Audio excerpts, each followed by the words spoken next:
காலை ஆராதனை தொடங்குவதற்கு முன்பாக தயவு கூர்ந்து உங்கள் கை தொலைபேசியை சைலண்ட் மோட் இல்லதென்றால் அடைத்து வைக்கும்படியாக நான் தாழ்மையோடு கேட்டுக்கொள்கிறேன். ஆராதனைக்கு அது ஒரு தடையாகாதபடிக்கு நீங்கள் எதிர்பார்க்கலாம்.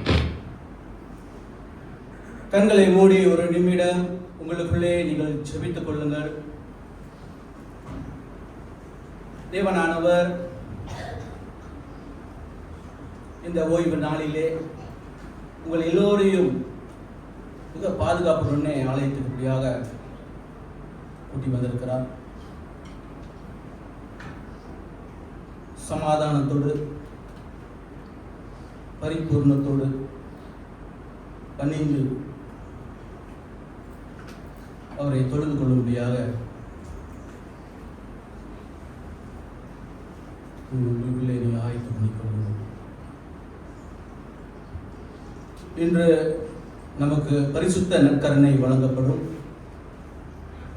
உங்களைத்தானே நீங்கள் சோதித்து அறிந்து பாவ அறிக்கை செய்து மிக பரிசுத்தமாக பந்தியிலே கலந்து கொள்ளும்படியாக தேவனிடத்தில் மன்றாடும்படியாக கேட்டுக்கொள்கிறேன்.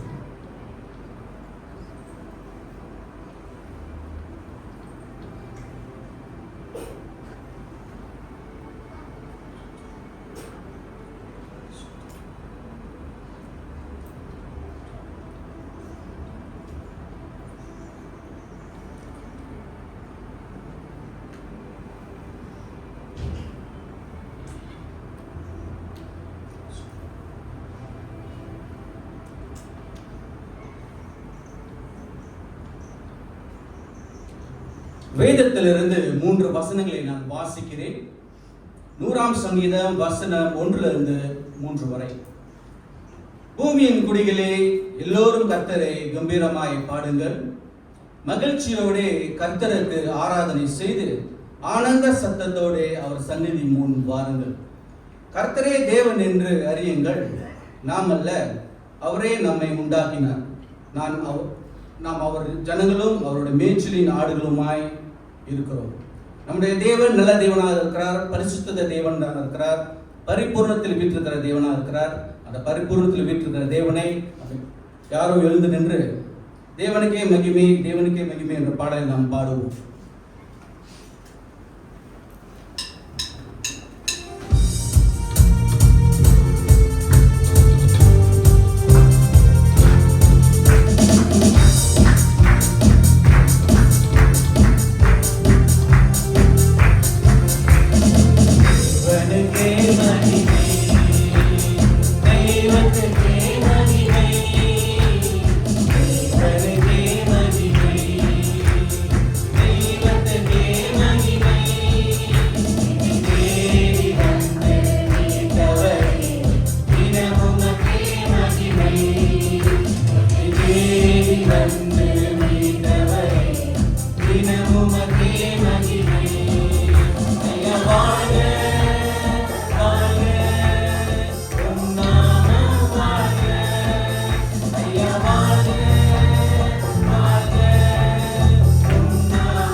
மகிமை மாட்சிமை நிறைந்த எங்கள் ஜீவனுள்ள பரம்பிதாவே, தலை குனிந்து பணிந்து உம்மை தொழுதுகிறோம். நீரே நல்ல தேவனா இருப்பதற்காக இந்த காலை வேளையிலே நன்றி செலுத்துகிறோம் ஆண்டவரே. 6 நாள் வேலை செய்யும்படியாக 7வது நாளை ஓய்வு நாளைகளை நீர் கொடுத்திருக்கிறேப்பா. இந்த ஓய்வு நாளை ஒவ்வொரு பேரும் ஆண்டவரே குறித்த நேரத்தில் இப்படியே ஆலயத்தில் சேரும்படியாக நீ கிருபை காட்டுறதுக்காக நன்றி செலுத்துகிறோம். அப்பா, அந்த வேலையில கூட ஆண்டவரே நீ செய்த எல்லா நன்மைக்காக நான் நன்றிகளை செலுத்துகிறோம் ஆண்டவரே. எவ்வளவு நன்மைகளை செய்திருக்கிறேன் எண்ணி பார்க்கிறோம் அப்பா. கிருபையாக இருக்கிற தேவன் ஆண்டவரே, மகா பெரியவராக இருக்கிறேன், பரிபூரணத்தில் வீட்டிருக்கிற தேவனையும் நன்றி செலுத்துகிறோம். வானத்துக்கு மேலாக அவங்க உயர்த்துகிறோம் ஆண்டவரே. அப்பா, நீர் அவ்வளவு நல்லவராக இருக்கிறேன், அவ்வளவு அன்பு செலுத்துகிற தேவன் ஆண்டவரே. எங்களுக்காக இறங்குறதுக்காக நன்றி செலுத்துகிறோம் ஆண்டவரே. உடைய இறக்கம் அதிகமாக இந்த ஆலயத்து மேல் இருந்ததுக்காக நன்றி செலுத்துகிறோம் ஆண்டவரே. இந்த ஆலயத்தில் ஆண்டவருடைய பிரசனம் அப்பா நிரம்பி வழியும்படியாக கூட நாங்கள் கெஞ்சுகிறோம் அப்பா. உங்க மாத்திரமே நாங்கள் உயர்த்துகிறோம் ஆண்டவரே. வானத்துக்கு மேலாக உயர்த்துகிறோம் அப்பா.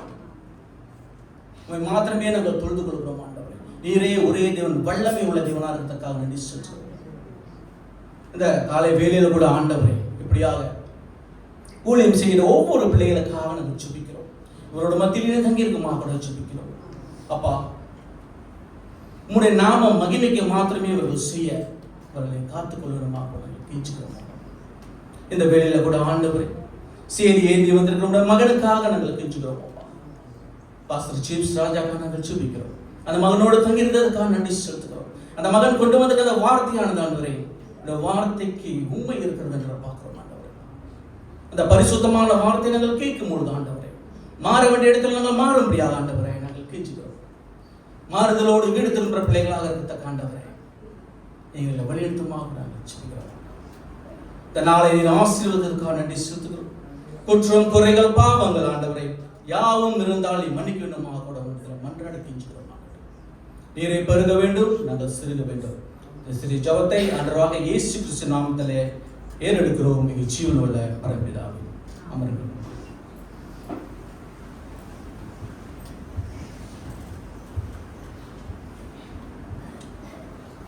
அடுத்த பாடலாக கர்த்தரை பாடுவோம், அவர் மகிமையால் வெற்றி சிறந்தார் என்ற பாடலை நாம் பாடுவோம்.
சபை யாரும் எழுந்து நின்று இப்பொழுது மாறி மாறி வாசிக்க தெரிந்து கொள்ளப்பட்ட வேத பகுதி யோபு 19ஆம் அதிகாரம் வசனம் 1 to 29 வரை.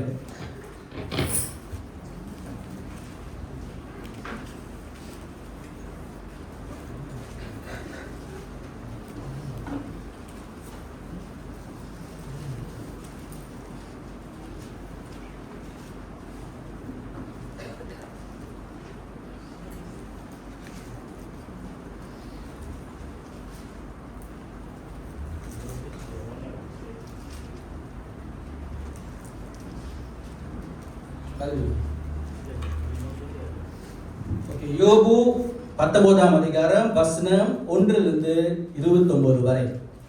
என் சுவாசம் ஒலிகிறது, என் நாட்கள் முடிகிறது, பிரேத குழி எனக்கு ஆயத்தமாயிருக்கிறது. யோபு 19 சாரி.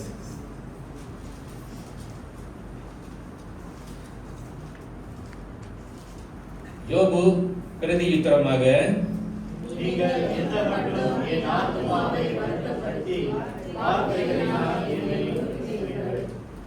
இப்போது பத்திரம் என்னை நித்தீர்கள். நீங்கள் எனக்கு கடின முகம் காண்பிக்கிறதுனால் உங்களுக்கு வெட்கம் இல்லை.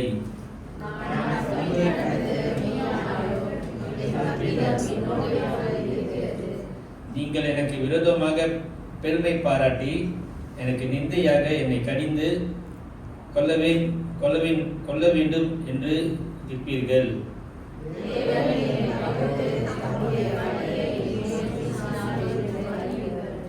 இதோ கொடுமை என்று கூப்பிடுகிறேன், கேட்பார் ஒருவரும் இல்லை.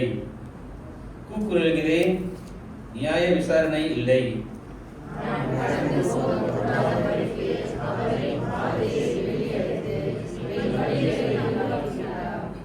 என்னிலிருந்து என் மகிமையை அவர் உரிந்து கொண்டு என் சிரசின் கீரடத்தை எடுத்து போட்டார்.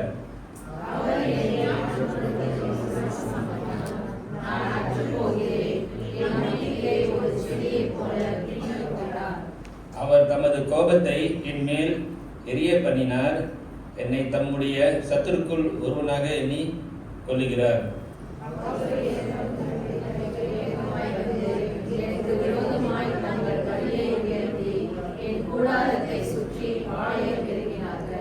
என் சகோதரரை என்னை விட்டு துரப்படுத்தினீர்.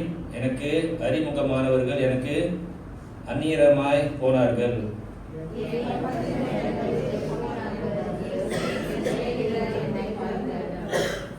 என் வீட்டு ஜனங்களும் என் வேலைக்காரர்களும் என்னை அந்நியனாக எண்ணுகிறார்கள். அவர்கள் பார்வைக்கு நான் பிரதேசினேன். 16 செய்து வாசிப்போம். நான் என் வேலைக்காரனை கூப்பிடுகிற போது அவன் எனக்கு உத்தரவு கொடான். என் வாயினால் நான் அவனை கெஞ்ச வேண்டியதாயிற்று.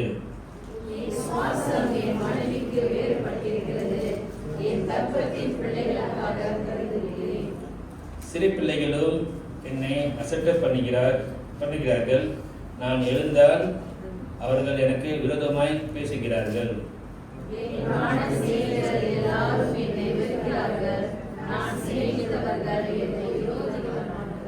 என் எலும்புக்குள் என் தோழனுடும் என் பர்மஸ்தோடும் ஒட்டி கொண்டிருக்கிறது. என் பற்களை மூட கொஞ்சம் தூர் மாத்திரம் தப்பினது.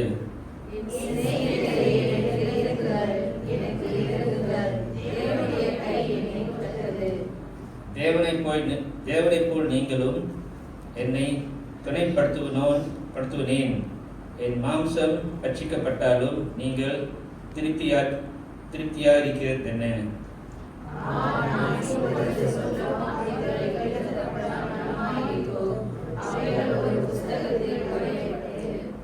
அல்லது என்றைக்கும் நிலைக்க அவைகள் கருங்கல்லிலே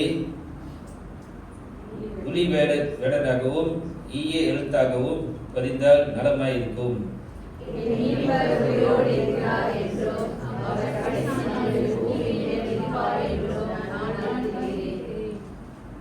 இந்த என் தோல் முதலளவை அழகி போன பின்பு நான் என் மாம்சத்தில் இருந்து தேவனை பார்ப்பேன்.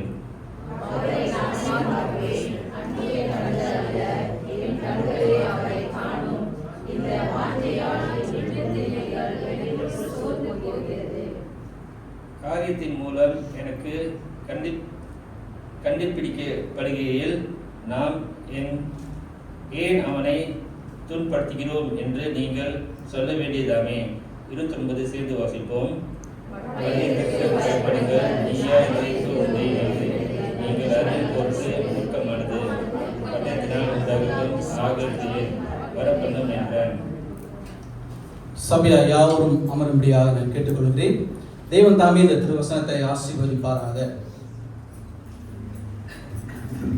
இயேசு கிறிஸ்துவின் நாமத்திலே உங்களை யாவரையும் உடுக்கிறான் பைபிள் பிரஸ்பிட்டரியன் தமிழ் ஆராதனைக்கு அன்போடு நான் அழைக்கிறேன். தேவனுடைய அன்பிலும் அவருடைய சமாதானத்திலும் அவருடைய இரக்கத்திலும் நீங்கள் எல்லோரும் பூர்ணமாக இருப்பீங்க நான் விசுவாசிக்கிறேன். சிங்கிலேருந்து டீக்கனோட குடும்பத்தாரெல்லாம் வந்திருக்கிறாங்க. உங்களையும் நாங்கள் வரவேற்கிறோம். இன்னைக்கு மிக முக்கியமான நாள் ஆண்களுக்கு, தந்தையாருக்கு மிக முக்கியமான நாள். பிளஸட் ஃபாதர்ஸ் டே எல்லா தந்தைக்கும் சபையான சார்பிலே நான் தெரிவித்துக் கொள்கிறேன். உங்களுக்காக ஸ்பெஷல் காரியங்கள் எல்லாம் ஏற்படுத்திருக்கு. அதனால் நீங்கள் பார்த்தீங்கன்னா நிறைய காரியங்கள் இருக்குது. டைம் எடுத்து நீங்கள் பார்க்கணுன்னு நான் ஆசைப்படுகிறேன். அந்த இடத்துக்கு இப்போதைக்கு நீங்கள் யாரும் போகாதீங்க. அதுக்கப்புறம் அது ஒரு ஈவெண்ட் இருக்குது. அந்த ஈவெண்ட்டை ரன் பண்ணுவாங்க. காணிக்கை தசம பாதத்தை எடுப்பதற்கு முன்பாக மேலும் ஒரு பாடலை நாம் பாடுவோம். ஒரு நாளும் என்னை மறவா தெய்வம் நீரே என்ற பாடலை நாம் பாடுவோம்.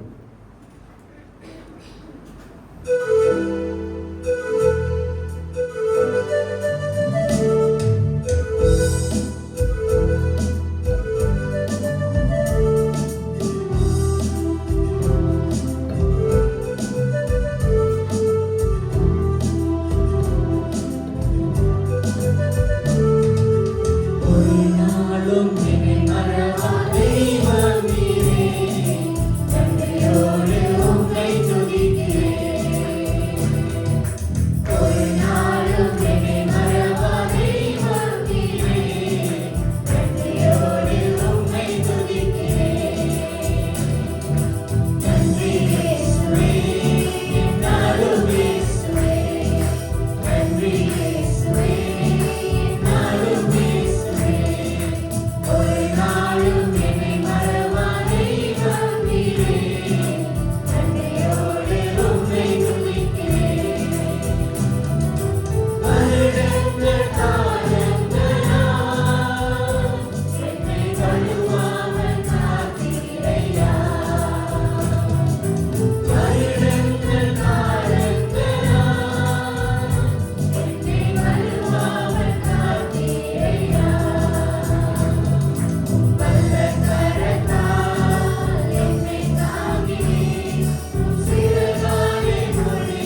தசம பாகத்தை நம்முடைய தேவனுக்கு நாம் வழங்குவோம்.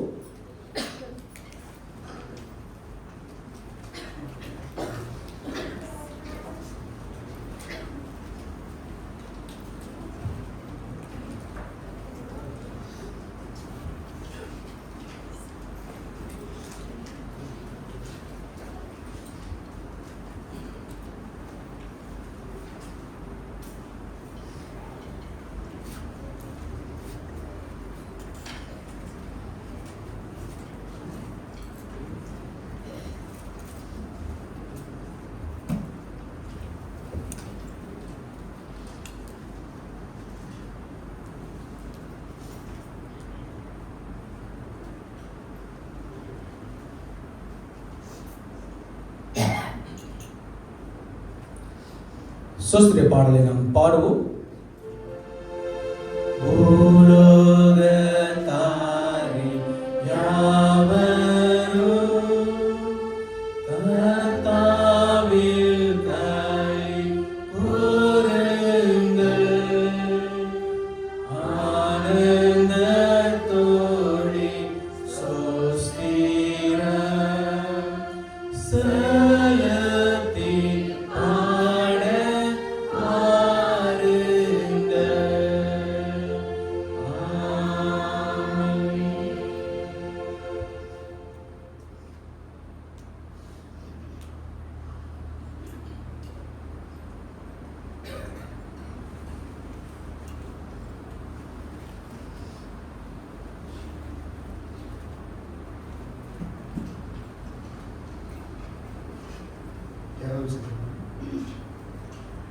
எல்லா ஆசீர்வாதத்துக்கும் காரணமாய் இருக்கின்ற எங்கள் ஆண்டவராகிய இயேசு சுவாமியே, இந்த அருமையான வேலைக்காக உம்மை ஸ்தோத்திரிக்கிறோம் ஆண்டவரே.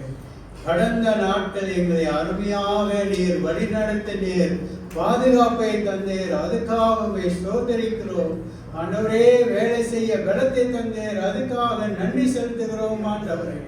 அந்த நன்றி உள்ளத்தோடு உம்முடைய சமூகத்திலே எங்களுடைய காணிக்கையும் தசம பாகத்தையும் செலுத்தி இருக்கிறோம் ஆண்டவரே. இதை நீர் ஏற்றுக்கொள்ளும், அங்கீகரிக்க வேண்டும் என்று ஜெபிக்கிறோம் ஆண்டவரே. கொடுத்த ஒவ்வொரு கரத்தையும் நீர் ஆசீர்வதிக்க வேண்டும் என்று ஜெபிக்கிறோம். பிரத்யேகமா எங்களுடைய தந்தையார்களுக்காக ஜெபிக்கிறோம். பாதுகாப்பை தாரும், வேலை செய்ய தொடர்ந்து பலத்தையும் நீர் கிருபை பாராட்ட வேண்டும் என்று ஜெபிக்கிறோம் ஆண்டவரே. ஆண்டவரே, இந்த காசை பயன்படுத்துகின்ற சபை தலைவர்களுக்காக ஜெபிக்கிறோம். சபை விருத்தி அடைய, அவர்கள் ஞானமாக செயல்பட நீர் கிருபை தர வேண்டும் என்று ஜெபிக்கிறோம். மீதி இருக்கின்ற நேரம் உடைய கருத்தில் ஒப்படைக்கிறோம். நீரே வழி நடத்த வேண்டும் என்று இயேசுவின் நாமத்தில் ஜெபிக்கிறோம் நல்ல பிதாவே, ஆமென். போதக ஜபத்தை இதற்கு முன்பாக தனிமையின் பாதையில் என்ற பாடலை பாடுவோம். இது ஒரு புது பாடல். பாடல் தெரிஞ்சவர்கள் என்னோடு சேர்ந்து பாடும்படியாக நான் கேட்டுக்கொள்கிறேன். சபையார் யாவரும் எழுந்திருந்து இந்த பாடலை நாம் பாடுவோம்.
உடைக்கப்பட்ட நேரங்களெல்லாம்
யாவரும் கண்களை முடிக்கவும்.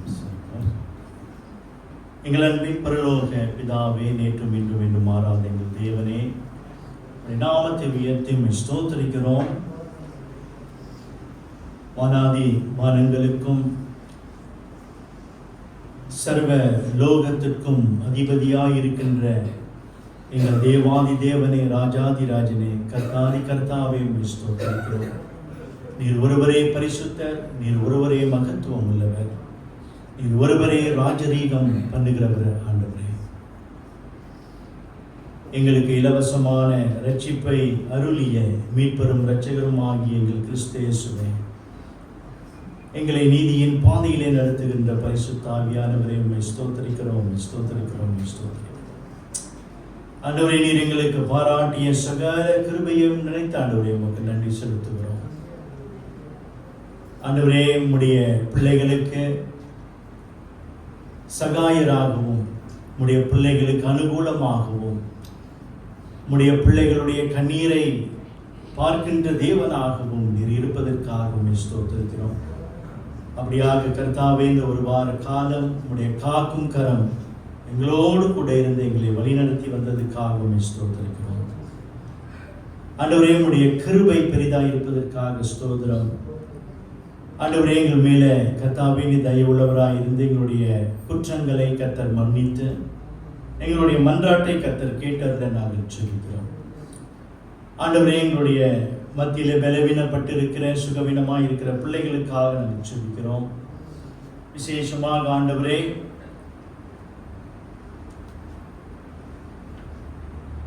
டயாலிசிஸ் செய்கிற சகோதரர் டேனிக்காக நாங்கள் ஜெபிக்கிறோம். மகன் மேலே கர்த்தருடைய கரம் இருப்பதாக, மகனை தொடர்ந்து கர்த்தர் பலப்படுத்தி வாரத்தில் 3 நாள் ஆண்டவரே இந்த டயாலிசிஸ் செய்ய போதுமான பலத்தை கர்த்தர் கொடுக்க கெஞ்சுகிறோம். ஆண்டவரே, சகோதரி திரேசாவுக்காக நாங்கள் ஜெபிக்கிறோம். மகள் மேலே கர்த்தருடைய கரம் இருப்பதாக, அந்த கால் புண் ஆறத்தக்கதாக மகளுக்கு கர்த்தர் உதவி செய்கிறார். ஆண்டவரே, அந்த ஜான் கண்ணாவுக்காக நாங்கள் ஜெபிக்கிறோம். உம்முடைய காக்கும் கரம் மகன் மேல் இருப்பதாக. ஆண்டவரே, டாக்டர் கண்களிலிருந்து தயவு கிடைக்க மன்றாடுகிறோம். அந்த அறுவை சிகிச்சை ஆண்டவரே சீக்கிரமாக செய்யப்பட கர்த்தர் தாமே உதவி செய்ய மன்றாடுகிறோம். மகனுக்கு வேண்டிய ஆறுதலையும் சமாதானத்தையும் கர்த்தர் கொடுக்க கெஞ்சுகிறோம். ஆண்டவரே, எக்னஸ் பிள்ளைகளுக்கும் ஆண்டவரே நீர் இறங்கி அவர்களை தயவாய் வழிநடத்த வேண்டுதல் செய்கிறோம்.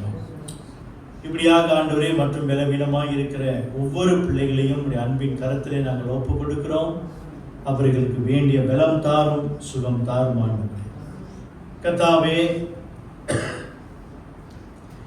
இப்படியாக இந்த வாரம் சனிக்கிழமை ஆண்டவரே நடக்கவிருக்கிறதான கம்பைன் யூத் மீட்டிங்காக ஜெபிக்கிறோம். ஆண்டவரே, இந்த மீட்டிங்கை கர்த்தர் ஆசீர்வதிப்பீராக. உளுத்திரம் முசாயிண்டா கூலாய் திருச்சபையார் வாலிபர்கள் ஆண்டவரே இதில் கலந்து கொண்டு உடைய நாமத்தை மகிமைப்படுத்த கர்த்தர் தாமே உதவி செய்வீராக. ஆண்டவரே, எங்களுடைய உளுத்திரம் திருச்சபைக்காக நாங்கள் மன்றாடுகிறோம். இம்மட்டும் கர்த்தருடைய கரம் எங்களோடு கூட இருந்து எங்களை இம்மட்டும் வழிநடத்தி வந்த தயவுக்காக நன்றி. குறிப்பாக ஆண்டவரே, எங்களுடைய கட்டட காரியத்தை உம்முடைய கரத்திலே நாங்கள் ஒப்புக் கொடுக்கிறோம்.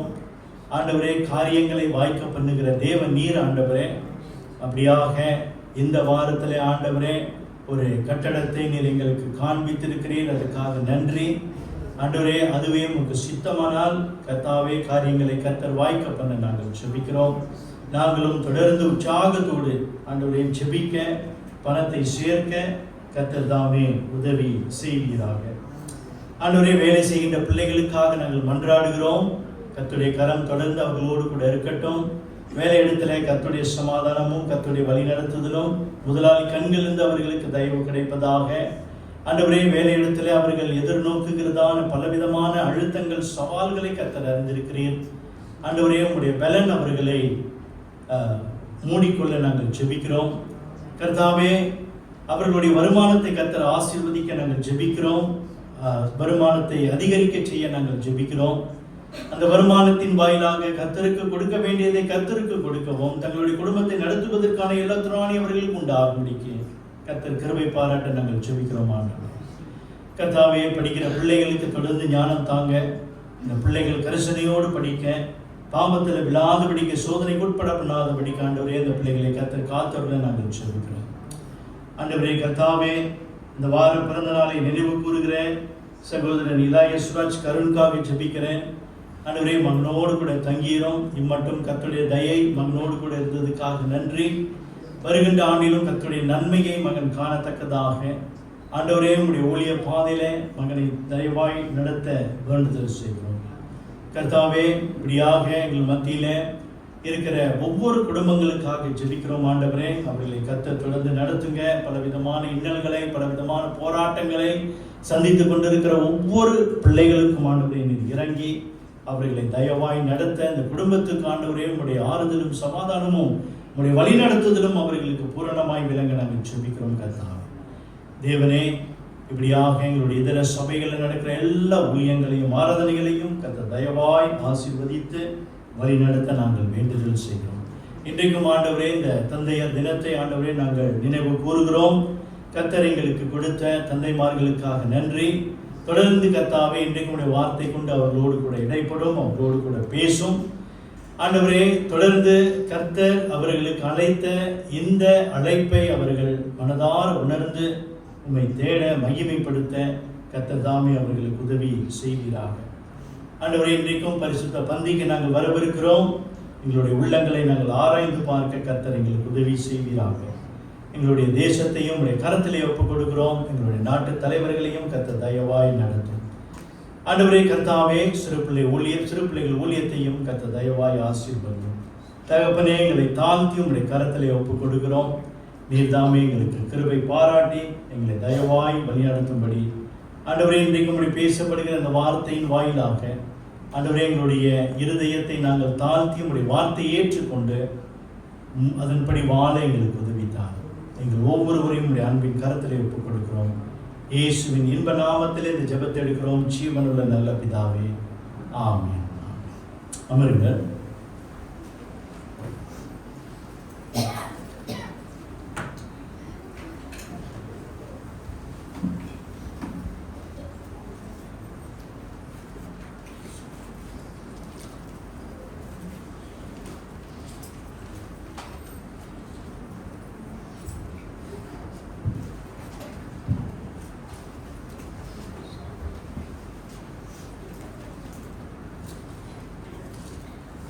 ஒன்று சாமுவேல் 1ஆம் அதிகாரம் வசனம் 1 5 வரை நான் வாசிக்கிறேன். எப்பிராயிம் மலை தேசத்தில் இருக்கிற சோப்பின் எனப்பட்ட ராமாத்தாயின் ஊரானாகிய ஒரு மனுஷன் இருந்தான். அவனுக்கு எல்கனா என்று பேர். அவன் எப்பிராயிமனாகிய சூப்புக்கு பிறந்த தோகுவின் குமாரனாகிய எலிகூவின் மகனான ஏரோகாமின் புத்திரன். அவனுக்கு 2 மனைவிகள் இருந்தார்கள். ஒருத்தின் பேர் அன்னாள், மற்றவளின் பேர் பெண்ணினாள். பெண்ணினாளுக்கு பிள்ளைகள் இருந்தார்கள், அன்னாளுக்கு பிள்ளை இல்லை. அந்த மனுஷன் சீலோவிலே சேனைகளின் கர்த்தரை பணிந்து கொள்ளவும் அவருக்கு பலியிடவும் வருஷந்தோறும் தன் ஊரிலிருந்து போய் வருவான். அங்கே கர்த்தரின் ஆசாரியனான ஏலியின் 2 குமாரராகிய ஒப்னியும் பெனிகாசும் இருந்தார்கள். அங்கே எல்கனா பலியிடும் நாளிலே அவன் தன் மனைவியாகிய பெண்ணினாளுக்கும் அவளுடைய எல்லா குமாரர்களுக்கும் குமாரத்திகளுக்கும் பங்கு போட்டு கொடுப்பான். அன்னாளை சிநேகித்தபடியினால் அவளுக்கு இரட்டிப்பான பங்கை கொடுப்பான். கர்த்தரோ அவள் கர்ப்பத்தை அடைத்து வைத்திருந்தார்.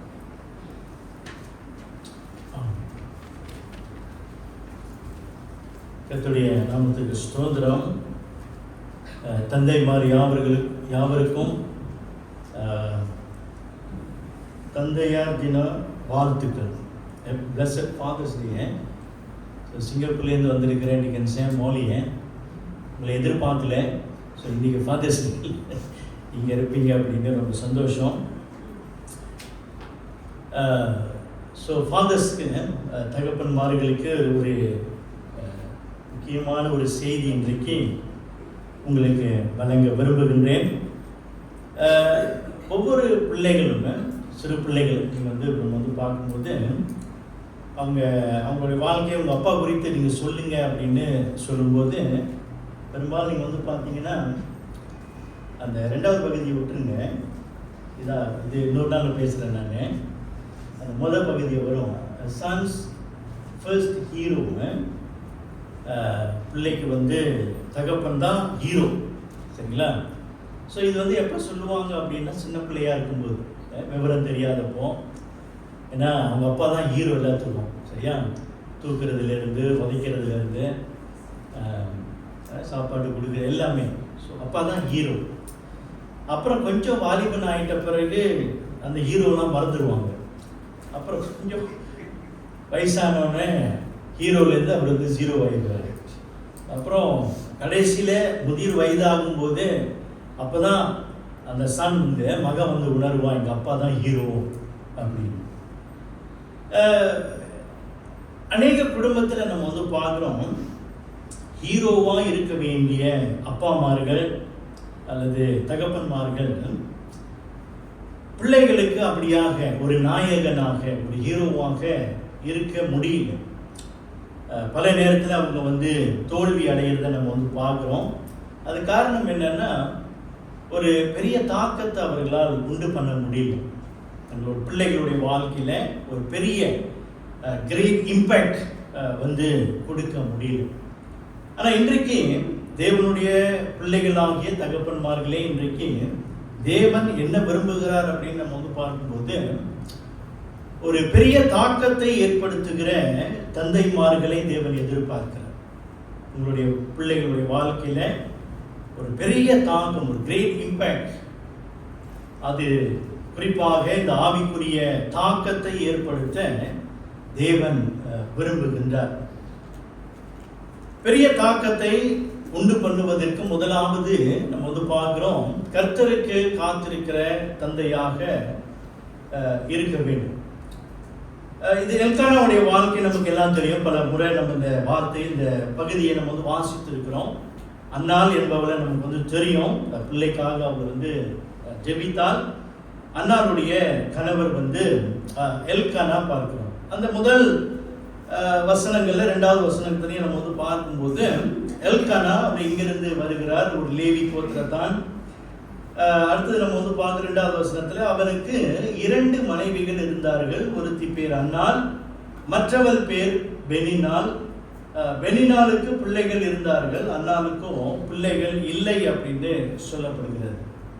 அப்போ முதலாவது எல்கானா வந்து இந்த அன்னாளை திருமணம் செய்கிறான். அன்னாளை திருமணம் பண்ணி எத்தனை வருஷத்துக்கு பிறகு தெரியல, அவளுக்கு வந்து பிள்ளை இல்லை. அப்போ அந்த பழைய ஏற்பாட்டு காலத்தில் அல்லது இந்த பழங்காலத்து கலாச்சாரத்தில் நம்ம வந்து என்ன பார்க்குறோம்னா, அந்த முதல் மனைவிக்கு வந்து பிள்ளை வந்து கொடுக்க முடியல அப்படின்னாக்கா, பிள்ளை பெற்றெடுக்க முடியலன்னா இன்னொரு பெண், அந்த ஆண் வந்து அந்த கணவன் வந்து திருமணம் செய்து பிள்ளையை பெற்றெடுப்பார். பிள்ளை ரொம்ப முக்கியம். இந்த பழங்காலத்தில் நம்ம வந்து பார்க்குறோம், பிள்ளைகள் வந்து ரொம்ப ரொம்ப முக்கியம். ஏனென்றால் பிள்ளைகள் தான் வந்து அந்த தகப்பனுடைய பெயரையும் அந்த தகப்பனுடைய லெகசி, மரபுகளை கொண்டு போகக்கூடிய கருவிகளாக அவங்க வந்து இருக்கிறாங்க. அந்த தகப்பனுடைய பேரு, குடும்பத்தினுடைய பேரு. ஸோ அதனால வந்து அந்த பழங்காலத்தில் நம்ம வந்து பார்க்குறோம், இந்த பிள்ளைகள் வந்து ரொம்ப ரொம்ப முக்கியம். அதனால் இப்போ முதல் மனைவிகிட்ட வந்து பிள்ளைகள் வந்து இல்லை அப்படின்னு சொல்லும்போது, அடுத்ததாக அதுதான் நம்ம வந்து பழைய ஏற்பாட்டில் ஆபிரகாமிலேருந்து நம்ம வந்து பார்க்குறோம். பிள்ளைகள் இல்லைன்னா அடுத்தது வேலைக்காரியோ அல்லது இன்னொரு பெண்ணை வந்து திருமணம் செய்வது, அது கலாச்சாரமாகவும் வழக்கமாகவும் இருக்கிறத நாம் வந்து பார்க்கிறோம். ஆனால் இங்கே நம்ம வந்து பார்க்கும்போது தேவனுடைய நியமனம் என்ன? இப்ப எல்கானா வந்து செஞ்சது வந்து சரியா? அன்னாளை திருமணம் செய்தான். அன்னாளுக்கு வந்து பிள்ளை இல்லை. அடுத்ததாக இந்த பெனினாள் என்பவளை அவர் வந்து திருமணம் செய்தார். இப்போ இது தேவனுடைய பார்வையில சரியான ஒரு காரியமா? பிரியமானவர்களே, தேவனுடைய ஆதி தீர்மானத்தின்படி நம்ம வந்து பார்க்கும்போது, தேவன் ஒருவனுக்கு ஒருத்தியை தான் ஏற்படுத்தினார். ஆதாமுக்கு ஒரே ஒரு ஏவாளை தான் தேவன் கொடுத்தார். அதே போல எந்த பக்தனாக இருந்தாலும் சரி, ஒரு ஆணுக்கு ஒரு பெண் என்பதுதான் நம்ம வந்து பார்க்கணும். ஆனால் இந்த பிள்ளை இல்லை, அடுத்ததாக இன்னொருவள் மூலியமாக பிள்ளை பெற்றெடுப்பது என்பது இது மனிதன் உருவாக்கிய ஒரு முறை என்பதை நம்ம வந்து பார்க்கணும். மார்க் 10ஆம் அதிகாரத்தில் அங்கே இயேசுவின் இடத்துல இந்த பரிசேயர்கள் வந்து அவங்க வந்து முறையிடுகிறத நம்ம வந்து பார்க்கிறோம். சரிங்களா? இந்த டிவோர்ஸை குறித்து பேசும்போது அப்போ ஆண்டவர் வந்து சொல்றாரு, அங்க ஒருத்தனுக்கு வந்து ஒருத்தி தான். சரிங்களா? ஸோ அந்த டிவோர்ஸ்கின்ற வார்த்தையே அங்கே வந்து இல்லை. அப்போ தேவனுடைய நியமனம் வந்து என்னன்னா, நீ கடவுள் ஏற்படுத்தின அந்த மனைவியோடு கூட கடைசி வரைக்கும் நீ வந்து இருக்கணும். இதுதான் தேவனுடைய நியமனம். ஆனால் இங்க நம்ம என்ன பார்க்கிறோம், பிள்ளை இல்லை அப்படின்னு சொன்னோன்னா எல்கனா அடுத்தது என்ன செய்யறாரு, தன்னுடைய வழக்கத்தில், அதாவது இந்த பழங்காலத்து வழக்கத்தில் அல்லது உலக வழக்கத்தின்படி இன்னொரு பெண்ணை எடுத்து திருமணம் செய்து பிள்ளைகளை பெற்றெடுக்கிறத நம்ம வந்து பார்க்கிறோம். அப்போ பிரியமானவர்களே, முதலாவதாக நம்ம வந்து பார்க்கிறோம் என்னன்னா, இங்க எல்கானா கர்த்தருக்கு காத்திருக்கிறது. கர்த்தருக்கு காத்திருக்கிறது. He didn't wait for God. கர்த்தருடைய திட்டத்துக்கு காத்திருக்கல என்பதை நம்ம வந்து இங்க பார்க்கிறோம். கர்த்தரால் கொடுக்க முடியும். சரிங்களா? பிறகு நம்ம வந்து பார்க்கிறோம், கர்த்தர் கொடுத்தாருல்ல. ஆனால் இங்க நம்ம என்ன பார்க்கிறோம், எல்கானா காத்திருக்கல, கர்த்தருக்கு காத்திருக்கல, கர்த்தருடைய சித்தத்துக்கு காத்திருக்கல, கர்த்தருடைய திட்டத்துக்கு காத்திருக்கல.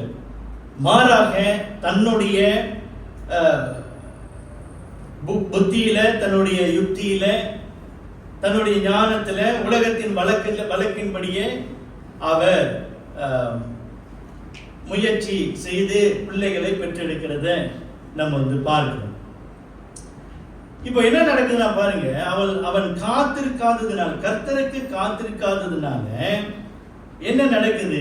3ஆம் வசனத்துல பாருங்க, அந்த மனுஷன் சிலோவிலே சேனைகளின் கர்த்தரை பணிந்து கொள்ளவும் அவருக்கு பலியிடவும் வருஷந்தோறும் தன் ஊரிலிருந்து போய் வருவான். அங்கே கர்த்தரின் ஆசாரியரான ஏலியின் 2 குமாரனாகிய ஒப்னியேல் பினேகாவும் இருந்தார்கள். 4ஆம் வசனம், அங்கே எல்கானா பலியிடும் நாளில் அவன் தன் மனைவியாகிய பெனினாளுக்கும் அவருடைய எல்லா குமாரருக்கும்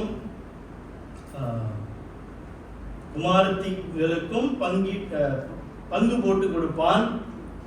5ஆம் வசனத்துல கவனிங்க, அன்னாளை சிநேகித்தபடியினால் அவனுக்கு இரட்டிப்பான பங்கு கொடுப்பான். கர்த்தரோ அவள் கர்ப்பத்தை அடைத்திருந்தார்.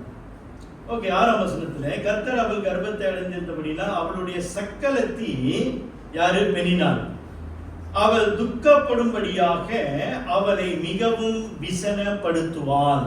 சரிங்களா? என்ன நடக்குது அப்படின்னா, இந்த பெனினாளுக்கு வந்து பிள்ளை இருக்குது, அன்னாளுக்கு பிள்ளை இல்லை. மறந்துடாதீங்க, ஒரே வீட்டில் தான் இருக்கிறாங்க. ஓகே, ஒரே வீடு, ஒரே ஃபேமிலி.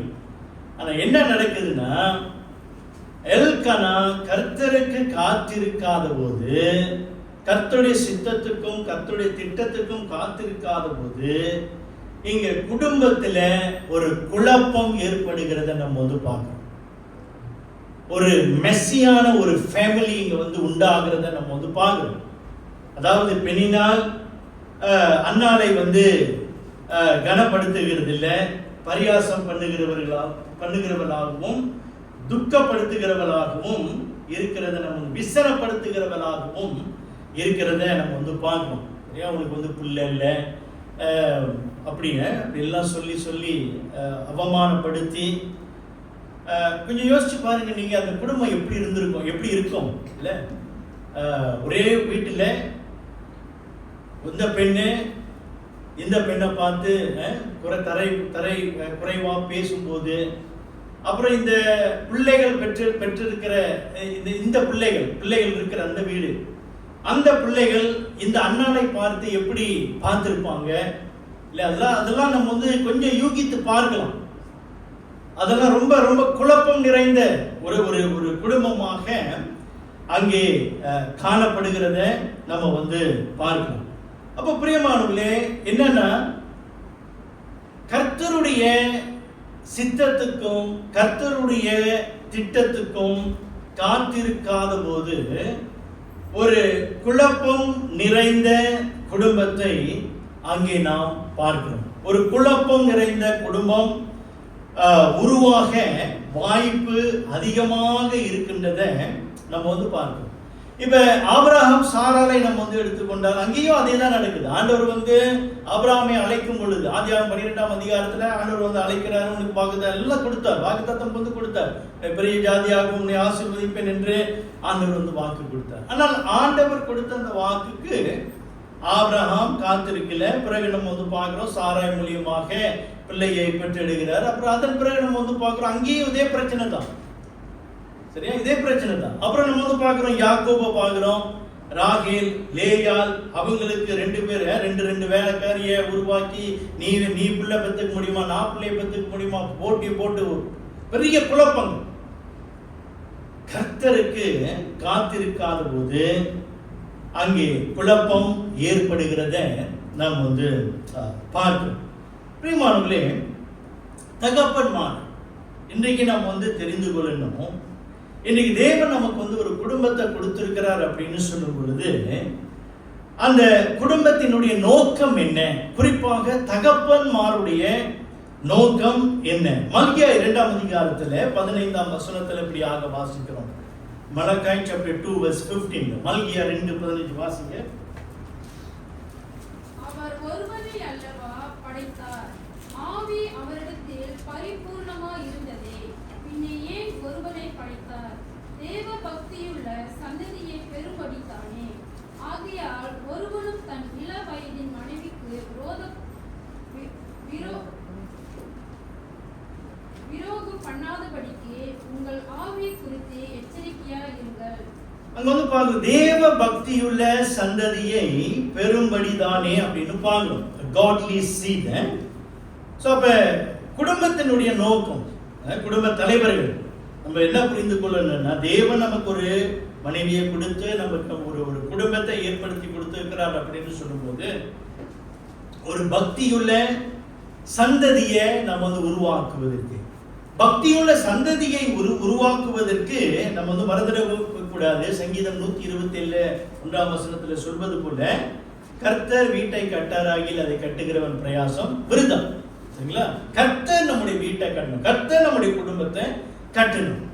அப்போ கர்த்தர் நம்முடைய வீட்டை கட்டணும் அப்படின்னாக்கா அவருடைய சித்தத்துக்கு, அவர் திட்டத்துக்கு நம்ம வந்து காத்திருக்கணும். அவருடைய ப்ளூ பிரிண்ட்டுக்கு நாம் காத்திருக்க வேண்டும். தகப்பன்மார்கள் அப்ப கர்த்தருடைய திட்டத்திற்கு, கர்த்தருடைய சித்தத்துக்கு தகப்பன்மார்கள் காத்திருக்கும் பொழுது, அதாவது தன்னுடைய மனைவியை குறித்து ஆண்டவர் என்ன சித்தம் வைத்திருக்கிறார், தன்னுடைய பிள்ளைகளை குறித்து ஆண்டவர் என்ன சித்தம் வைத்திருக்கிறார், தன்னுடைய குடும்பம் எப்படியாக நடத்தப்பட வேண்டும், தன்னுடைய குடும்பம் எப்படியாக ஊழியம் செய்ய வேண்டும், தன்னுடைய குடும்பம் எங்கே வசிக்க வேண்டும், தன்னுடைய குடும்பம் எந்த திருச்சபைக்கு போக வேண்டும், இவைகள் எல்லாம் நம்ம வந்து பார்க்கணும்.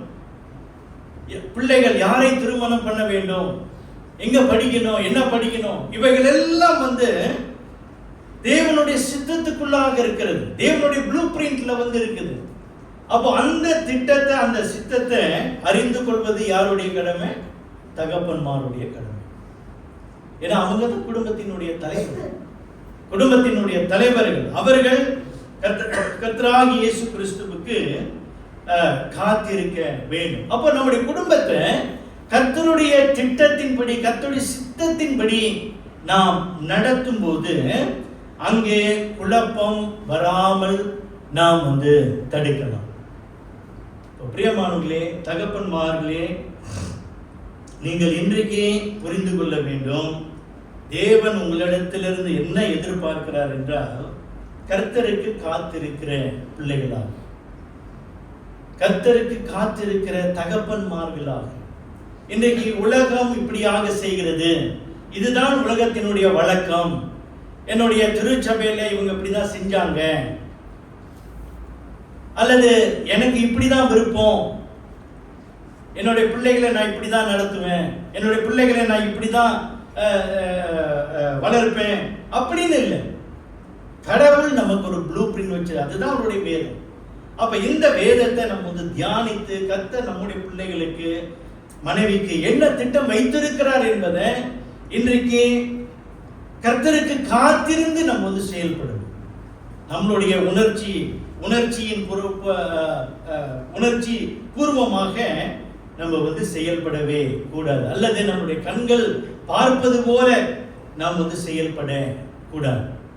கர்த்தருக்கு காத்திருந்து நம்முடைய குடும்பத்துக்கு ஆண்டவர் என்ன திட்டம் வைத்திருக்கிறார், என்ன சித்தம் வைத்திருக்கிறார் என்பதை நாம் அறிந்து கொண்டு செயல்படணும். இங்க எல்கானா கர்த்தருக்கு காத்திருக்கல.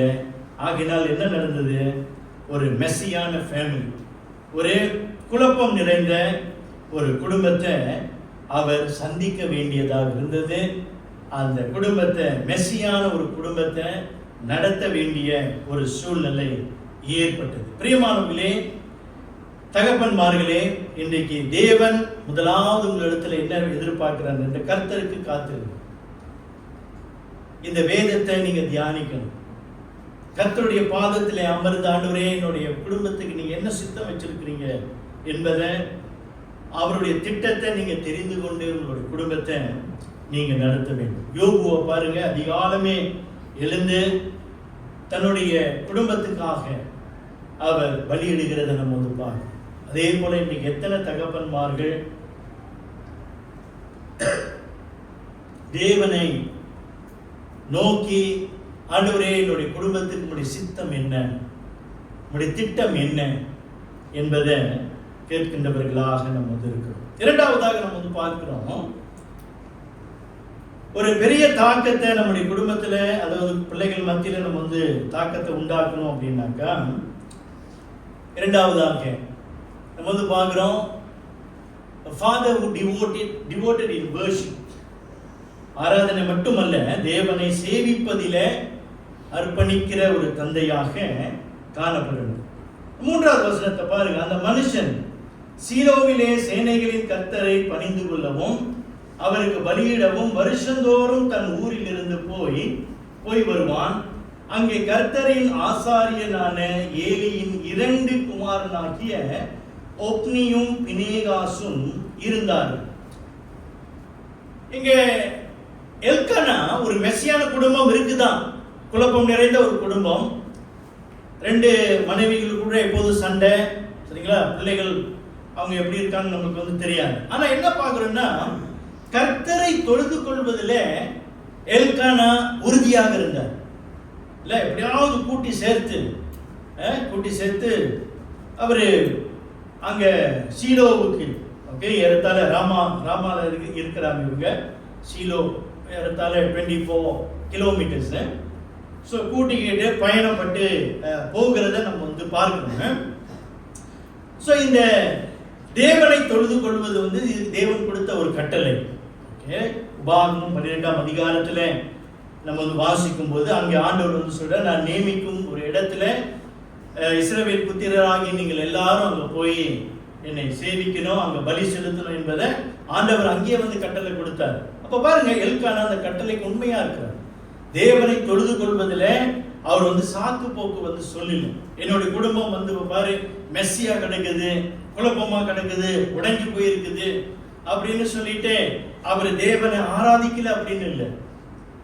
அவர் தன்னுடைய குடும்பத்தை சேர்த்து கொண்டு, சரிங்களா, 2 பேர் சண்டை போடுறாங்க காலையிலே. கொஞ்சம் யோசிச்சு பாருங்க, சரியா?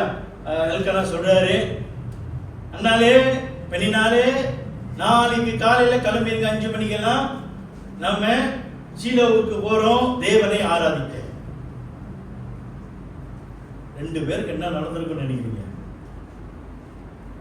நீ என்ன உடுப்பு போடுவ, நான் என்ன உடுப்பு, நீ என்ன காட்டுவீங்க, நீ போட்ட கலர் நான் போட மாட்டேன், நான் போட்ட கலர் நீ போடக்கூடாது, சரியா?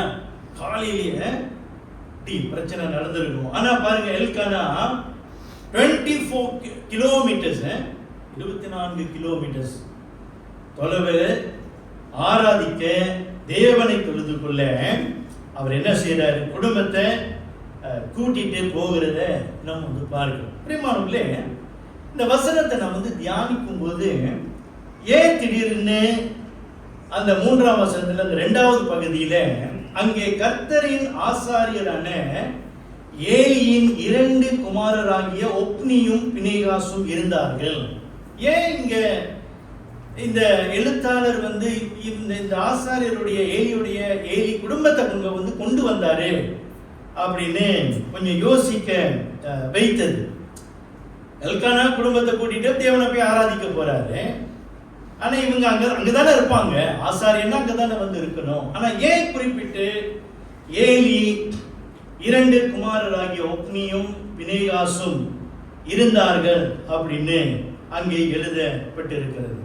பிரியமானவர்களே, இந்த எல்கானா நம்ம வந்து பார்க்கும்போது தன்னுடைய குடும்பத்தை தேவனுடைய ஆலயத்துக்கு கொண்டு போகும்போது, இவர்கள் தேவனுடைய ஆலயத்தில் வரும் பொழுது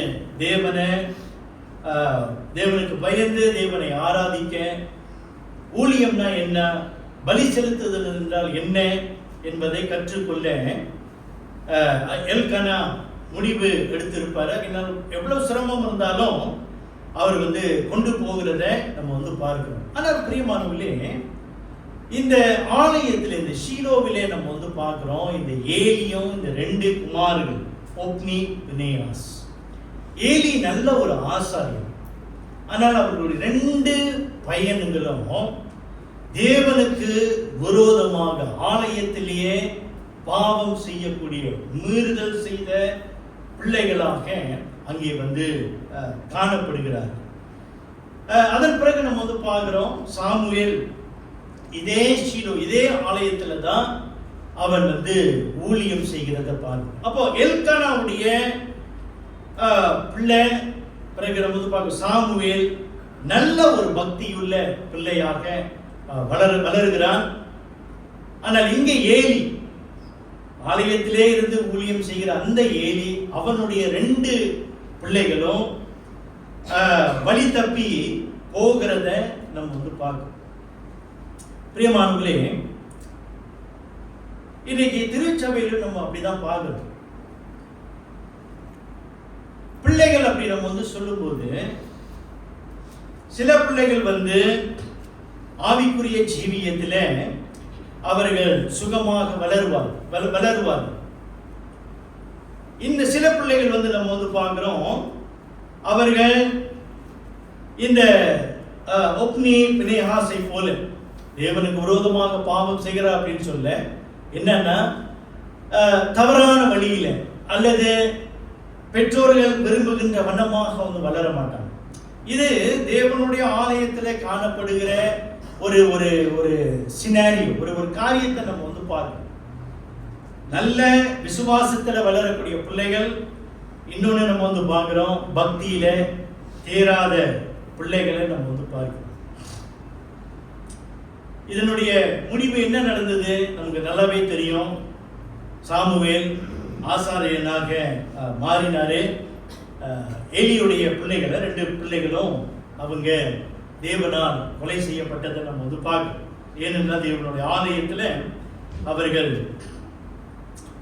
தேவனுக்கு விரோதமாக பாவம் செய்ததினார். இன்னைக்கு தேவன் என்ன விரும்புகின்றார்? தகப்பன்மாரிடத்தில் இன்றைக்கு தேவன் வந்து என்ன விரும்புகிறார்? ஒரு பக்தியுள்ள சந்ததியை விரும்புவது மாத்திரமல்ல, தங்களுடைய பிள்ளைகள் தேவனுடைய ஆலயத்திலே நாட்டப்பட்டவர்களாய் காணப்படுது. சங்கீதம் 92:13 வாசிங்க.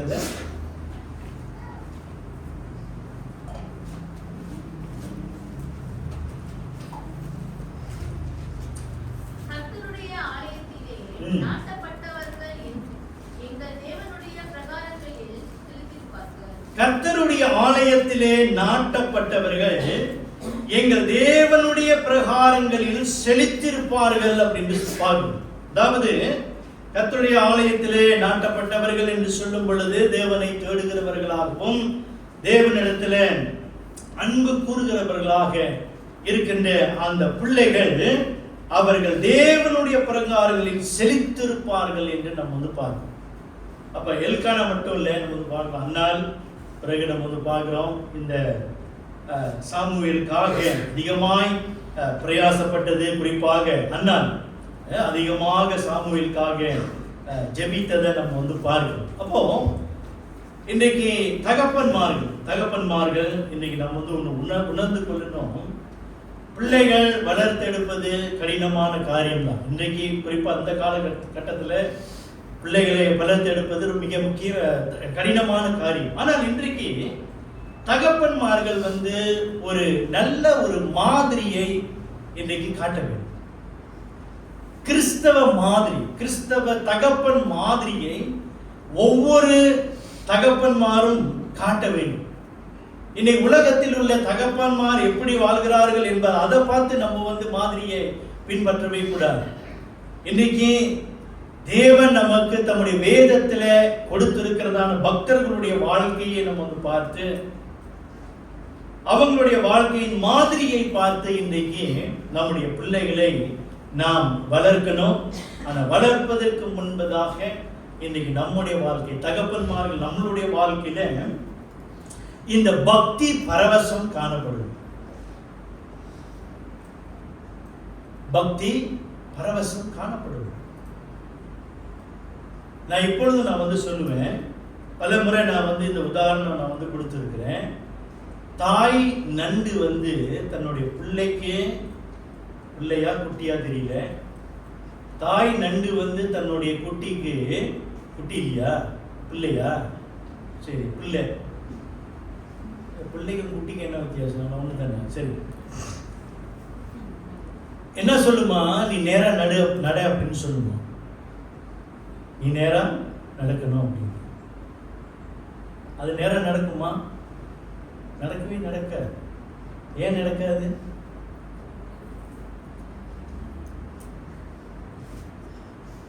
ஏன் நடக்காது? அப்புறம் சொல்லுங்க.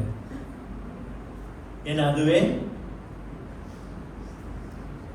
இல்ல, இது கேட்டது இல்லையோ? ஏன்னா நண்டுக்கு நேரம் நடக்க தெரியாது. சரிங்களா? நண்டுக்கு நேரம் நடக்க தெரியும். அப்ப நீ எப்படி போய் நீ நேரம் நடன்னு சொல்ல முடியும்? அது சரியான மாதிரி இல்லையே.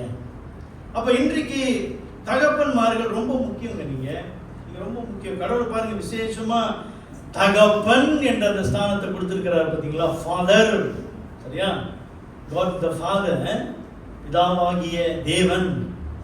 அந்த ஸ்தானத்தை, தகப்பன் என்ற ஸ்தானத்தை உங்களுக்கு கொடுத்திருக்கிறாரு. அப்ப இன்றைக்கு உங்களுடைய வாழ்க்கையில கடவுள் உங்களுக்கு பிள்ளைகளை கொடுத்திருக்கிறாரு. நீங்கள் ஒரு மாதிரி, அதாவது பக்தியின் மாதிரியை நீங்க காட்ட வேண்டும். சார்ல்ஸ் ஸ்பர்ஜன் அவரு இப்படியா சொல்றாரு. அதாவது பிள்ளைகளுடைய வளர்ப்பை குறித்து அவர் சொல்லும்போது, குறிப்பா இந்த நீதிமொழிகள் 22:6 அந்த வசனத்தை அவர் இப்படியாக சொல்றாரு.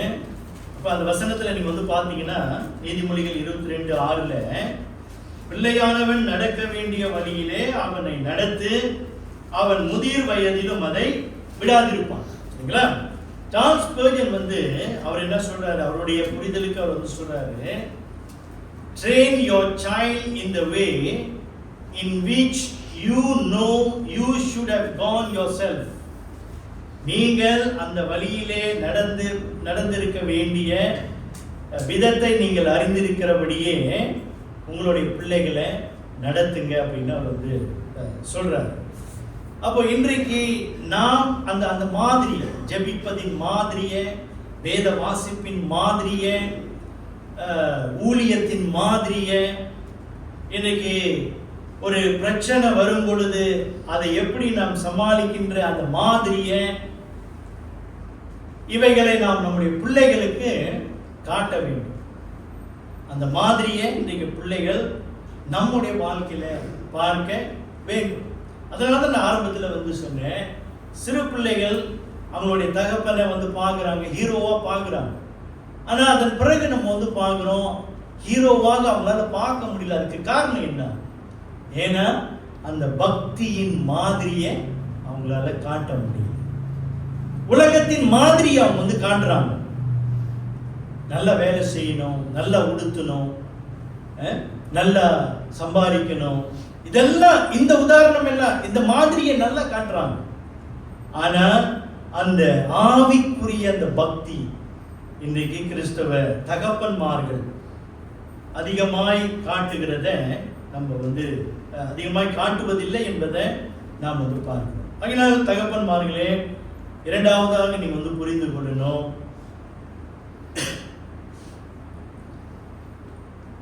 தேவ பக்தியிலே தேவனை சேவிக்கிறதுல அர்ப்பணிக்கின்ற தந்தையாக நீங்க காணப்பட வேண்டும். இறுதியாக நம்ம பார்க்கிறோம், நம்முடைய பிள்ளைகளுடைய வாழ்க்கையில குடும்பத்தில் ஒரு பெரிய தாக்கத்தை உண்டு பண்ண வேண்டும் என்றால், மூன்றாவதாக அன்பை காட்டும், நியாயமான அன்பை காட்டும் தந்தையாக இருந்தார். Fair love. இங்க நம்ம பார்க்கிறோம், இந்த ஆலயத்துக்கு போகும்போது பலியிட்ட பிறகு நம்ம பார்க்கிறோம், எல்கானா என்ன செய்றாரு பாருங்க. 4ஆம் வசனத்துல, அங்கே எல்கானா பலியிடும் நாளிலே அவன் தன் மனைவியாகிய பெனினாளுக்கும் அவருடைய எல்லா குமாரருக்கும் குமார்த்திகளுக்கும் பங்கு போட்டு கொடுப்பான். அன்னாளை சிநேகித்தபடியினால் அவளுக்கு இரட்டிப்பான பங்கு கொடுப்பான். கர்த்தரோ அவள் கர்ப்பத்தை அடைத்திருந்தார்.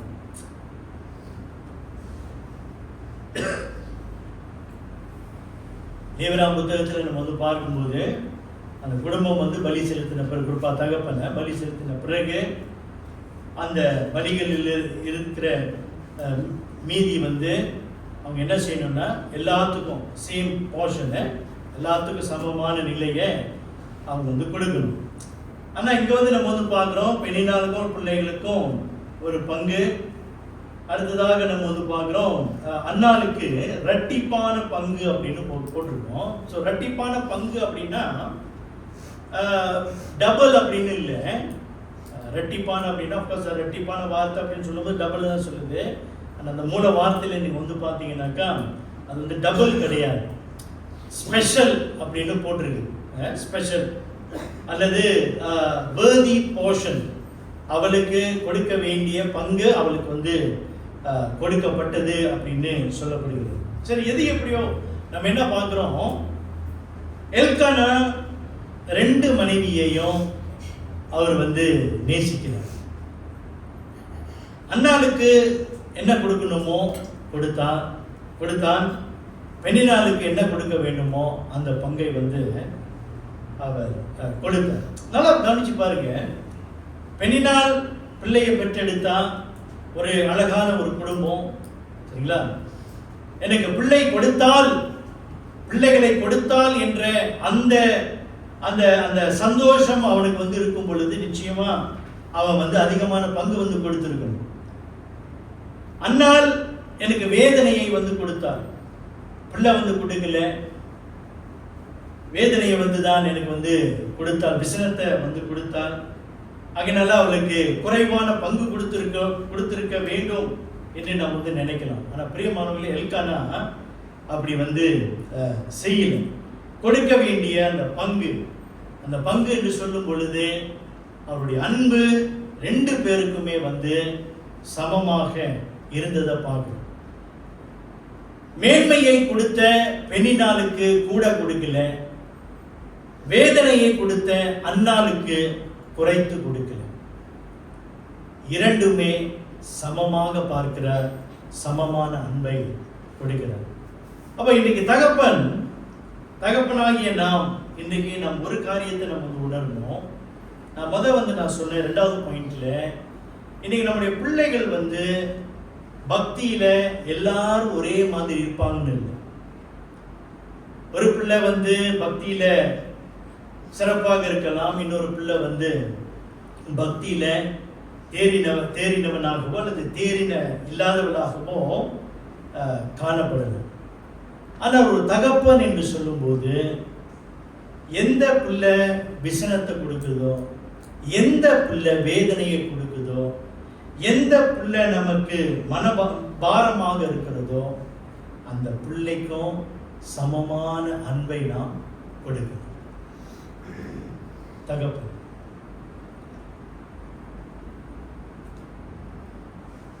இது எனக்கு வேதனையாக இருக்குது, எனக்கு பாரமாக இருக்கிறது அப்படின்னு சொல்லி நாம் அதை தள்ளவே முடியாது. வேதத்துல ஒரு அருமையான ஒரு உதாரணம் இருக்கிறது. லூக்கா 15ஆம் அதிகாரத்துல அந்த கெட்ட குமாரனுடைய கதையை நமக்கு எல்லாருக்கும் தெரியும், சரிங்களா? ரெண்டு பிள்ளைகள், அண்ணன் தம்பி. தம்பி போயிட்டாரு, சொத்தெல்லாம் எடுத்துக்கிட்டு போயிட்டாரு. போயிட்டு எல்லாத்தையும் செலவு பண்ணிட்டு அவர் மறுபடியும் வீட்டுக்கு வராரு. ஆனா பாருங்க, அந்த தகப்பன் எவ்வளவாய் தன்னுடைய மூத்த மகனுக்கு அந்த அன்பை வைத்தாரோ அதே போல அந்த காணாமல் போய் மறுபடியும் திரும்பி வருகிற அதே மகனுக்கு அதே அன்பு தான். அந்த அந்த வேத பகுதியை லூக்கா 15ஆம் அதிகாரம் 11-32 நீங்க வாசிச்சீங்கன்னா உங்களுக்கு வந்து தெரியும். அப்ப இன்றைக்கு தகப்பன்மார்களாகிய நம்ம ஒரு கேள்வி கேட்கணும். இன்னைக்கு எல்லா பிள்ளைகளையும் நம்ம எப்படி இன்னைக்கு பார்க்கணும். ஒரு பிள்ளை சில நேரத்துல நம்மளுடைய பேச்சுக்கு அடங்காது. சில நேரத்துல சில பிள்ளை நம்ம விரும்புகிற வண்ணம் அவங்க நடந்துக்க மாட்டாங்க. அப்போ அந்த பிள்ளைய நம்ம வெறுத்து தள்ளி இன்னொரு பிள்ளைய நம்ம சிநேகித்து அவர்களுடைய பிள்ளைகளை அன்போடு அரவணைத்து இந்த பிள்ளைகளுடைய பிள்ளைகளை உதாசனப்படுத்தி அப்படி இருப்பது ஒரு கிறிஸ்தவ தகப்பனுக்கு அழகல்ல. அது தேவன் அப்படியாக நமக்கு கற்றுக் கொடுக்கவில்லை. எல்கானா நல்ல ஒரு உதாரணம். அந்த வேறுபாடு இருக்கும் போதும் அந்த அன்பை அவர் சமமாக கொடுத்ததை நம்ம பார்க்கிறோம். அகிலார் பிரியமானவர்களே, தகப்பன்மார்களே, இன்றைக்கு உங்களுடைய குடும்பத்தில் ஒரு பெரிய தாக்கத்தை நீங்க உண்டாக்கணும் அப்படின்னா முதலாவது நீங்க என்ன செய்யணும்? கர்த்தருக்கு காத்திருக்கிற தந்தையாக நீங்க வாழணும். இரண்டாவதாக தேவனை ஆராதிப்பதில் அல்லது சேவிப்பதில் அர்ப்பணிக்கின்ற தந்தையாக நீங்கள் ஜீவிக்கணும். மூன்றாவதாக உங்களுடைய குடும்பத்தில் ஒரு பெரிய தாக்கத்தை நீங்கள் உண்டாக்கணும்னா நியாயமான அன்பு அல்லது சமமான அன்பை உங்களுடைய பிள்ளைகளுக்கு நீங்கள் காட்ட வேண்டும். ஏனென்றால் கர்த்தராகிய இயேசு கிறிஸ்துவை நம்ம பார்க்கிறோம். அவர் தம்முடைய பிதாவின் சித்தத்துக்கு அவர் காத்திருந்து செயல்பட்டார். பிதாவின் சித்தத்துக்கு அவர் காத்திருந்து செயல்பட்டதுனால்தான் இன்னைக்கு நமக்கு இந்த இலவசமான ரட்சிப்பு, பாவ மன்னிப்பு. இன்னைக்கு கர்த்தராகிய இயேசு கிறிஸ்து நம்ம இங்க அமர்ந்திருக்கிறோம். நம்ம எல்லாரும் நம்மளுடைய பாவத்தின் விதங்கள், பாவத்தினுடைய அளவுகள் வித்தியாசம். ஆனால் தேவன் தம்முடைய அன்பை நமக்கு குறைத்து கொடுப்பதே கிடையாது. அவருடைய அன்பு எப்பொழுது நமக்கு போதுமானதாக இருக்கிறது. எனக்கு விரோதமா பாவம் செஞ்சிட்டேன், அநியாயம் செஞ்சிட்டேன் அப்படின்றத கர்த்தராகிய இயேசு கிறிஸ்து நம்மை தள்ளி விடுவதில்லை. மாறாக அவர் கரம் விரித்தவராய் தம்முடைய அன்பிலே நம்மை அரவணைக்கிற தேவனாக இருக்கின்றார். 3.5 வருஷம் அவர் அர்ப்பணிப்பு உள்ளத்தோடு அவர் ஊழியம் செய்ததை பார்க்கிறோம். சிலுவையின் மரண பரியந்தமும் அவர் ஊழியம் செய்ததை நம்ம பார்க்கிறோம். அப்படியாக பிரியமானவர்களே, தகப்பன்மார்களே, இன்னைக்கு தேவன் உங்களை உற்சாகப்படுத்துவாராக. மறந்துடாதீங்க, இன்னைக்கு தகப்பன் என்ற ஸ்தானத்தை தேவன் உங்களுக்கு கொடுத்திருக்கிறாரு. உங்க குடும்பத்துல ஒரு ஆவிக்குரிய தாக்கத்தை நீங்கள் உண்டு பண்ணணும். அதுதான் தேவன் நல்ல ஆண்டவரே, அன்பின் கரத்தில் ஆண்டவரே, திருச்சபையில் இருக்கிற தகப்பன்மார்களை நாங்கள் ஒப்புக் கொடுக்கிறோம். தங்களுடைய குடும்பத்தில் ஆண்டவரை ஒரு பெரிய தாக்கத்தை உண்டாக்க இன்றைக்கும் நீர் அவர்களோடு கூட இடைப்பட கெஞ்சுகிறோம். கர்த்தருக்கு காத்திருக்கவும் கர்த்தரை சேவிப்பதில் அர்ப்பணிக்கின்ற உள்ளம் கொண்டவர்களாகவும் ஆண்டவரே, குடும்பத்தில் பலவிதமான சூழலில் வளர்க்கப்படுகிற ஒவ்வொருவரும் எல்லாரிடத்திலும் நியாயமான அன்பு காட்ட கர்த்தர் தாமே அவர்களுக்கு உதவி செய்கிறார். அவர்களுடைய குறைகளை கர்த்தர் மன்னித்து வார்த்தை கொண்டு அவர்களோடு கூட கர்த்தர் பேசுகிறார். இயேசு நாமத்தில் ஜெபிக்கிறோம் பிதாவே. ஆமென். பரிசுத்த பந்திக்கு நாம் ஆயத்தமாகிறோம்.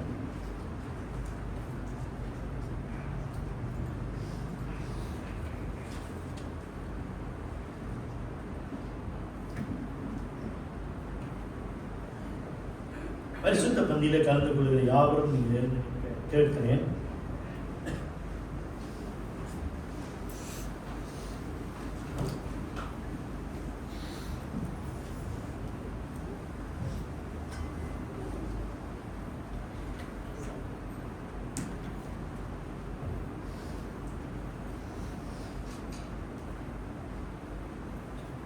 பிரியமானவர்களே, நாம் யாவரும் கண்களை மூடியிருக்கிற இந்த வேளையிலே வேத பகுதியை வாசிக்க கேட்போம்.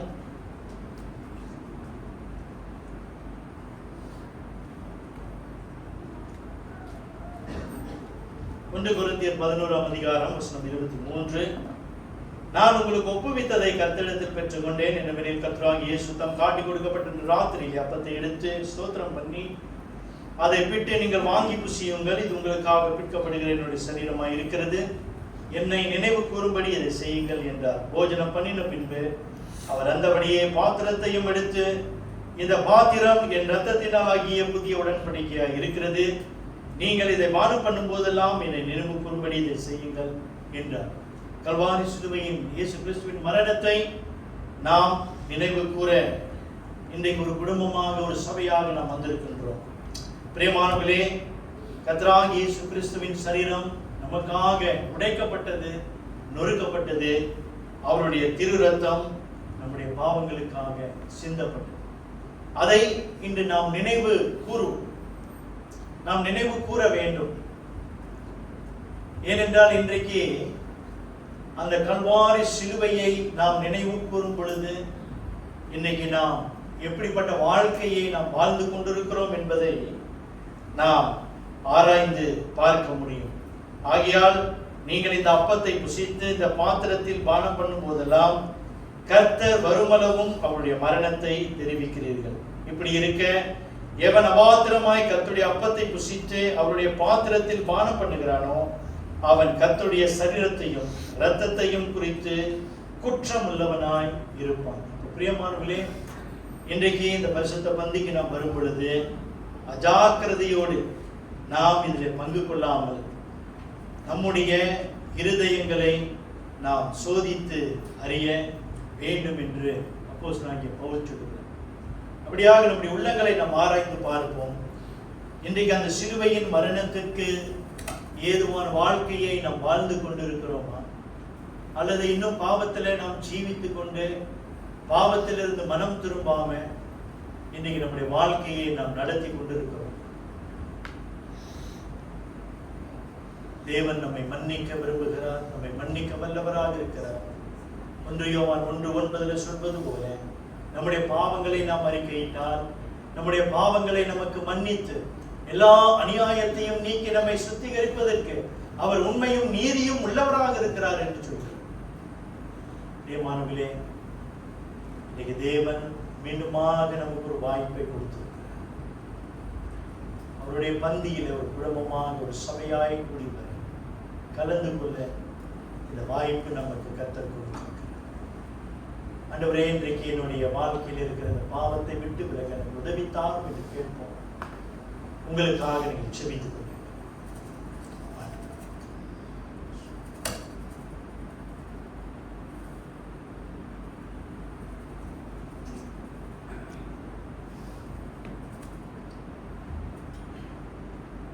நான் உங்களுக்கு ஒப்புவித்ததை கர்த்தரிடத்தில் பெற்றுக்கொண்டேன். என்னவெனில் கர்த்தராகிய இயேசு தாம் காட்டிக் கொடுக்கப்பட்ட அந்த ராத்திரியிலே அப்பத்தை எடுத்து ஸ்தோத்திரம் பண்ணி அதை பிட்டு, நீங்கள் வாங்கி புசியுங்கள், இது உங்களுக்காக பிற்கப்படுகிற என்னுடைய சரீரமாய் இருக்கிறது, என்னை நினைவு கூறும்படி இதை செய்யுங்கள் என்று.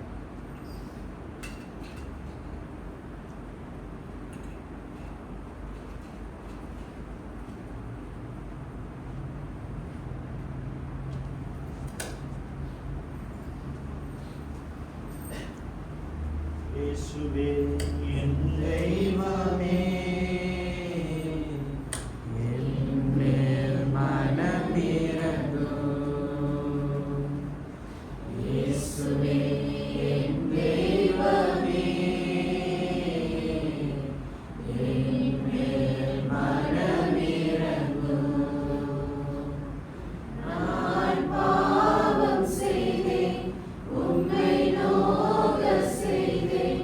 நான்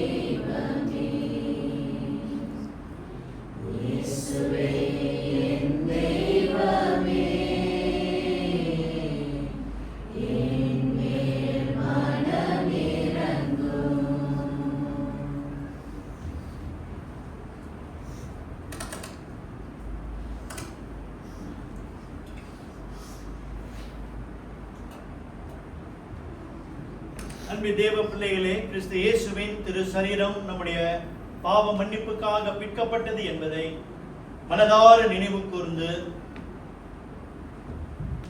விசுவாசத்துடன் இதை புசியும்.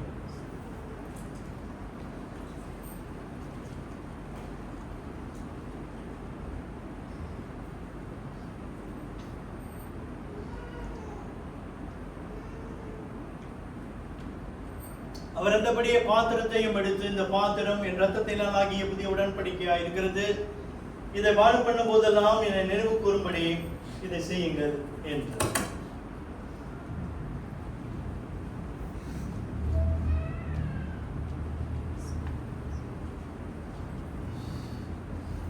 இயேசுவே என் தெய்வமே,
அன்பின் தேவ பிள்ளைகளே, கிறிஸ்து இயேசுவின் திரு இரத்தம் நம்முடைய பாவ மன்னிப்புக்காக சிந்தப்பட்டது என்பதை மனதார நினைவு கூர்ந்து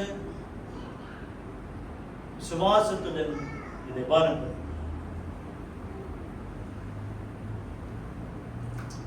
எங்கள் பரலோக பிதாவே, குமாரனாகிய இயேசு கிறிஸ்துவின் பலிக்காக நாங்கள் நன்றி செலுத்துகிறோம். எங்களுக்கு உண்டான பாவ மன்னிப்புக்காகவும் நித்திய ஜீவனுக்காகவும் நன்றி செலுத்துகிறோம். இன்றைய நாளிலே கர்த்தாவே, எங்களுடைய வாழ்க்கையை நாங்கள் சோதித்து பார்க்க, பாவங்களை விட்டு பரிசுத்தமான வாழ்க்கை வாழ எங்கள் ஒவ்வொருவருக்கும் கிருபை பாருங்கள். இயேசுவின் நாமத்தில் ஜெபிக்கிறோம் பிதாவே. நின்றவனமாக நாம் இதை பாடுகிறோம்.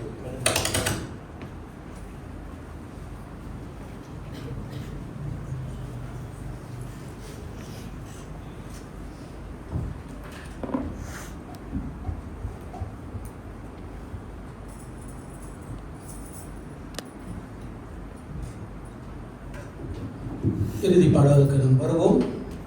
இந்த பாடலுக்கு பிறகு ஆசீர்வாதத்தை நம் சபையின் போதகர் ஏறெடுப்பார்கள்.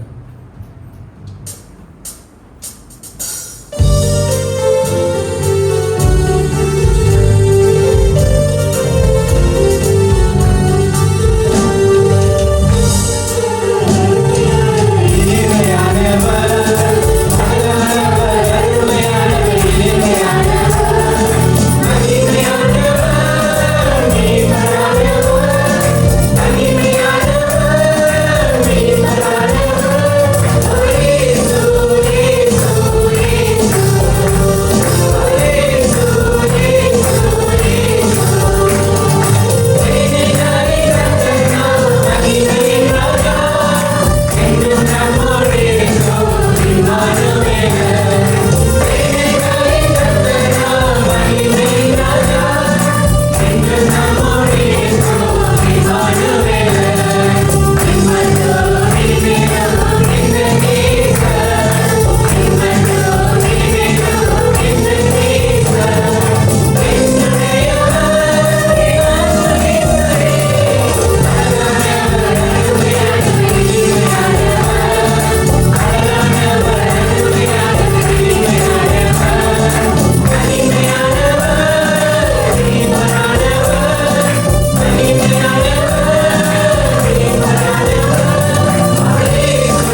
யாரும் எழுந்து நின்று ஆசீர்வாதத்தை பெற்றுக்கொள்வோம். நம்முடைய கர்த்தராகிய இயேசு கிறிஸ்துவின் கிருபையும் தேவனுடைய அன்பும் பரிசுத்த ஆவியானவருடைய அன்புடைய ஐக்கியமும் உங்கள் அனைவரோடும் கூட இன்றும் இனி என்றும் இருப்பதாக. ஆமென். அமருங்கள்.